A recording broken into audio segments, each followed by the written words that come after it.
combination drills, or Combi drills for short, are versatile enough to help with a range of common do-it-yourself tasks. Having a good one could help us save money on hiring a professional. But do you need to spend big, or could a cheap model do the job just as well? I'm comparing two to find out. My premium pick is an 18-volt cordless model from Makita that comes with a couple of batteries. Yours for £105. I've also purchased Makita's 100-piece drill bit set for £29 to use with it. My budget model is from McAllister, an own brand from B&Q. It's also 18-volt, cordless and comes with two batteries, but costs £40 less. This one will cost you £65, and I've paired it with B&Q's universal 100-piece drill bit set, which costs £19. Emma Downer, aka DIY with Emma, is my expert for the day. She helps her million followers with simple DIY tasks, so knows drills better than most. Emma, great to meet you. Tell me, what do you look for in a Combi drill? It needs to be versatile, be well made and easy to use. We'll start by comparing the drills when used in screwdriver mode. Now, the first test is going to be assembling flat-pack chairs. Starting with the premium Makita. We've got another chair later on, which we'll do with the budget McAllister. I'll hand that over to you as the expert. With Allen key bit easily installed.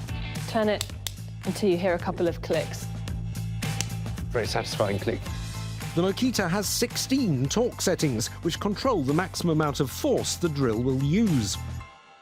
If the torque is very high, there's a chance of you stripping the screw, whereas if the torque is low, what it will do is actually stop the drill before you over-tighten. You need to actually turn the torque up.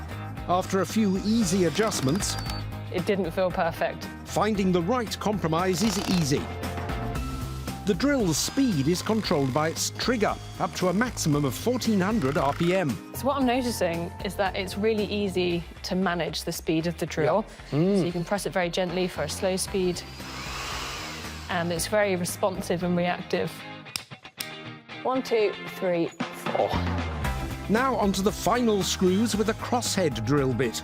The only downside is a lack of light. We're in a very well-lit space, but still it's quite difficult to see the head of the screw. It's very much all in shadow. I think I could have done with a light. But Emma's impressed with the Makita's rubberized padding on the sides. When you are drilling against a material, these padded areas stop the wood from being scratched. Ah, yes. This is our last screw. So, the premium Makita is easy to use, but tricky in low light. How will the budget McAllister compare assembling an identical chair? We're also going to turn this to the screw driving function and our torque. Let's turn this down. It also has 16 torque settings, which are just as easy to switch between. And it has a light. Did you find the light helpful? Yeah, absolutely. However, there's no padding to protect the wood from scratches, and while its maximum speed is slightly faster, 1500 RPM, the trigger isn't as easy to control. It is fairly smooth, but it is not quite as smooth. Right, not quite as tactile on the trigger. As it happens, it's ever so slightly smaller than the Makita, so we're not having the same issue here where it's catching on the wood. But if we were drilling against the wood, I think we're going to have more risk of scratching. Ah, well, these feel nice and sturdy. They certainly do. Both drills have passed the test that they can actually help assemble the chairs.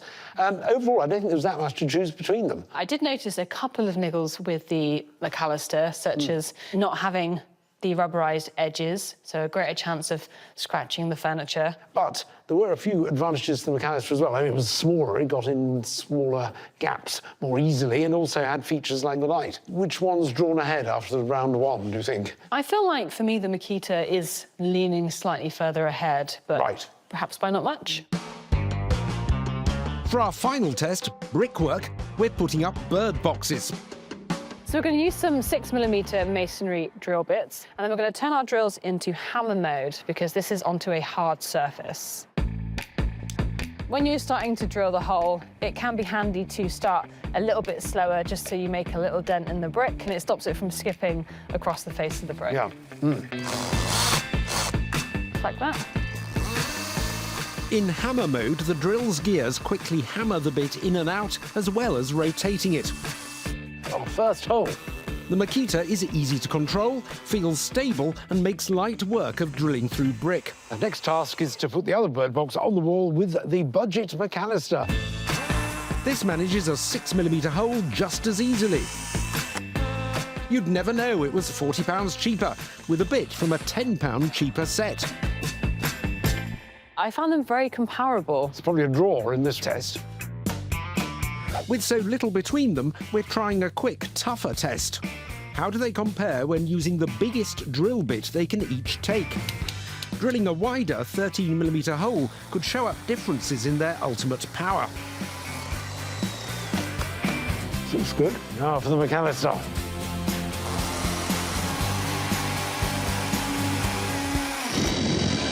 Went in very smoothly. They look very symmetrical. The holes are round. Not much in between them. So we can confidently say that both of these drills do a decent job with the biggest bits you can fit in them. Absolutely. I'd agree with that. Splendid.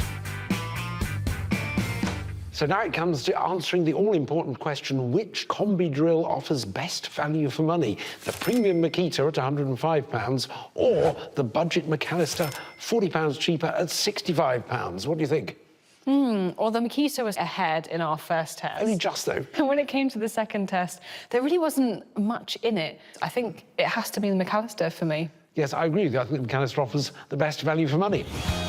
For most people doing everyday DIY, there's no need to spend big on a Combi drill. A budget model should do fine.